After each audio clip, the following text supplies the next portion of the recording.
बहुत समय पहले की बात है। एक छोटा सा गांव था जिसका नाम दिव्यानगर था।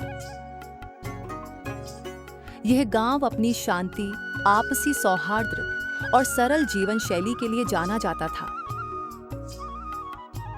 यहाँ के लोग मिलजुल कर रहते थे और प्रकृति की गोद में खुशहाल जीवन बिताते थे। लेकिन पिछले कुछ वर्षों में जैसे प्रकृति ने इस गांव से मुंह मोड़ लिया था। बारिश समय पर नहीं होती, गर्मी हर साल पिछले साल से ज्यादा तीव्र हो जाती, खेत सूखने लगे थे, पशु पक्षी पानी की तलाश में इधर उधर भटकते और इंसान भी गर्मी से बेहाल होकर अपने अस्तित्व की लड़ाई लड़ रहे थे। दिव्यानगर से कुछ दूर एक ऊंची पहाड़ी के बीचों बीच एक प्राचीन गुफा में एक वृद्ध साधु तपस्या किया करते थे। उनका नाम था ऋषिराज तपोमय।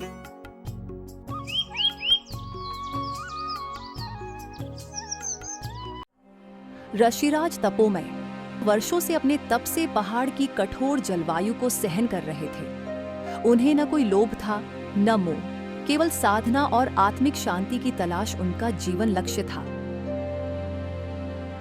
लेकिन इस बार गर्मी कुछ और ही कहर बनकर आई थी।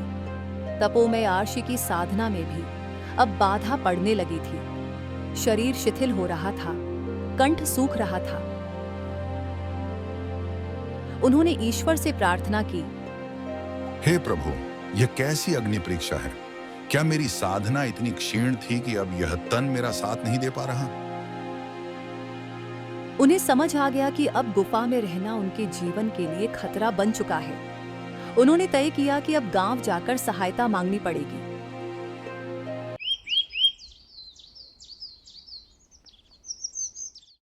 सुबह का समय था, लेकिन धूप इतनी तीव्र थी कि लगता था दोपहर का सूरज सिर पर है। कठिनाई से अपने कांपते शरीर को संभालते हुए ऋषिराज तपोमय पहाड़ी से नीचे उतरने लगे।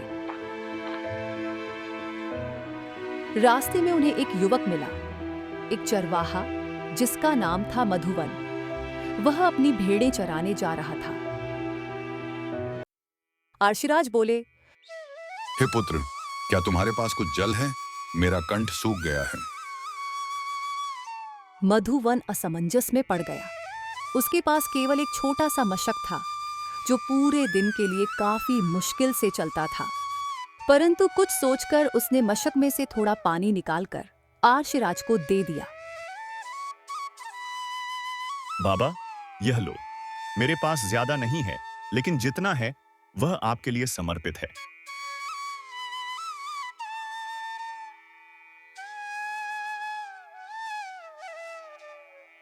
ऋषिराज ने उसे आशीर्वाद दिया। उसकी आंखों में मानो पहली बार एक इंसानी करुणा की झलक दिखी।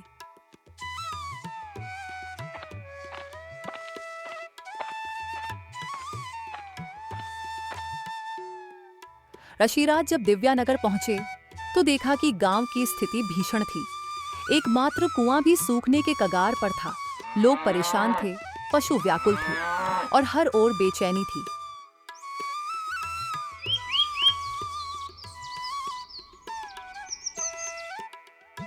वह गांव की गलियों से होकर निकले, जहां अधिकतर मकान मिट्टी के बने थे। लोगों के चेहरे पर चिंता और निराशा थी। तालाब सूखे पड़े थे और कुछ ग्रामीण मिलकर उनमें कीचड़ साफ कर रहे थे। ऋषिराज ने उनसे मदद मांगी। हे पुत्रों, मुझे थोड़ा जल चाहिए और विश्राम का स्थान। मैं अति दुर्बल हो चुका हूं। एक ग्रामीण हरिराम बोला, बाबा, हमारे पास खुद पानी नहीं है, कहां से दें आपको? हम तो तालाब की सफाई कर रहे हैं ताकि बारिश आए तो पानी जमा हो सके। कई लोग यह सुनकर चुप हो गए। ऋषिराज आगे बढ़ते गए। वे गांव के चौपाल पहुंचे, जहां एक पुराना वृक्ष था। वहां कुछ लोग बैठे थे। ऋषिराज ने कहा, बेटा, क्या थोड़ी देर इस छांव में बैठ सकता हूं? यदि संभव हो तो कुछ जल भी। एक युवक भैरव बोला, बाबा, आप साधु हो, तपस्वी हो आपको तो पानी की आवश्यकता ही नहीं होनी चाहिए। तपस्या कीजिए, जल की लालसा क्यों? हंसी ठिठोली के बीच ऋषिराज को एक कोने में बैठना पड़ा। फिर आया गांव का मुखिया, एक कठोर स्वभाव का व्यक्ति जिसका नाम था भीमसेन ठाकुर। उसने व्यंग्य से कहा, बाबा, ये गांव कोई आश्रम नहीं कि आपको पालें। हमारे पास खुद कुछ नहीं है, आप कोई और रास्ता खोजिए। आशीराज की आंखें भर आई। उन्होंने कहा, क्या इस संसार में अब दया का नाम भी मिट चुका है?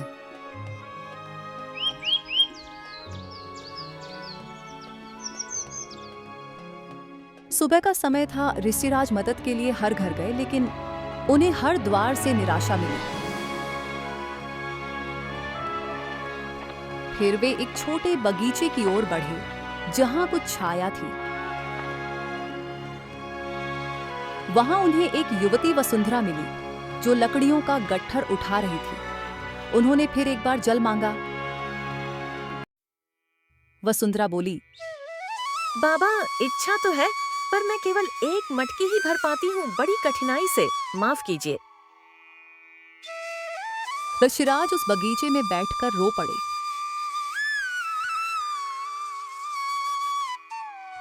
उन्होंने अंतिम बार प्रार्थना की, हे प्रभु, क्या यह वही मानव है जो कभी देवता कहलाता था? यदि मेरी साधना में कोई शक्ति है तो मैं इन लोगों को दंड देता हूं ताकि ये समझें करुणा क्या होती है। और उन्होंने प्राण त्याग दिए।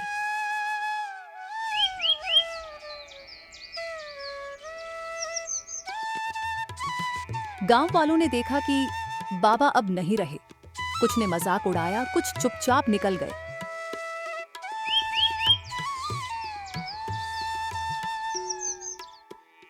परंतु कुछ ही दिनों में गांव की स्थिति भयावह हो गई। दिन में भयंकर लू चलती, मिट्टी चटकने लगी और रात को इतनी ठंड पड़ती कि लोग कांपते रहते। बीमारियां फैलने लगी, बच्चे तपने लगे, बूढ़े मरने लगे। भीमसेन ठाकुर को समझ आया कि कुछ तो गलत हुआ है। उसने गांव में बैठक बुलाई। लोग बोले, हमने बाबा के साथ अन्याय किया है, शायद यह उनका श्राप है। एक बुजुर्ग महिला बोली, हमें दादूराम से मिलना चाहिए, वह ज्ञानी हैं।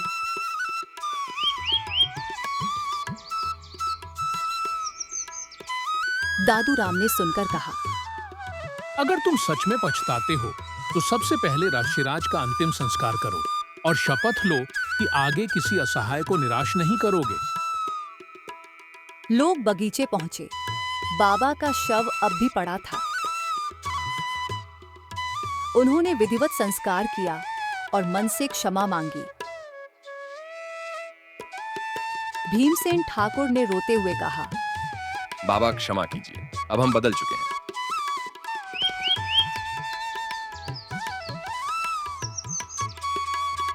धीरे धीरे मौसम में बदलाव आने लगा।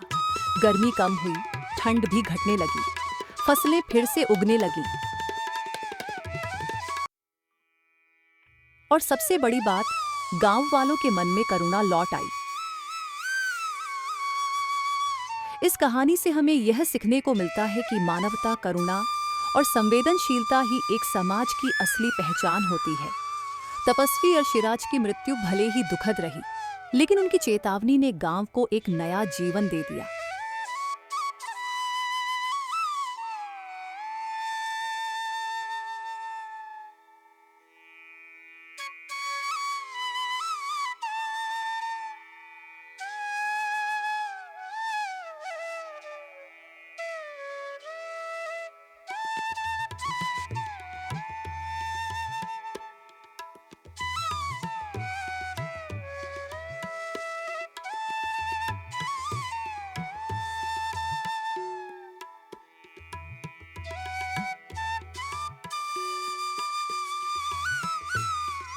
अगर आपको हमारा वीडियो पसंद आया तो वीडियो को एक लाइक कर दो और शेयर कर दो। कमेंट सेक्शन में एक प्यारा सा कमेंट करके चैनल को सब्सक्राइब कर दो और बेल आइकन को ऑल कर दो ताकि हमारे नए वीडियो की जानकारी तुरंत आपके पास जाए।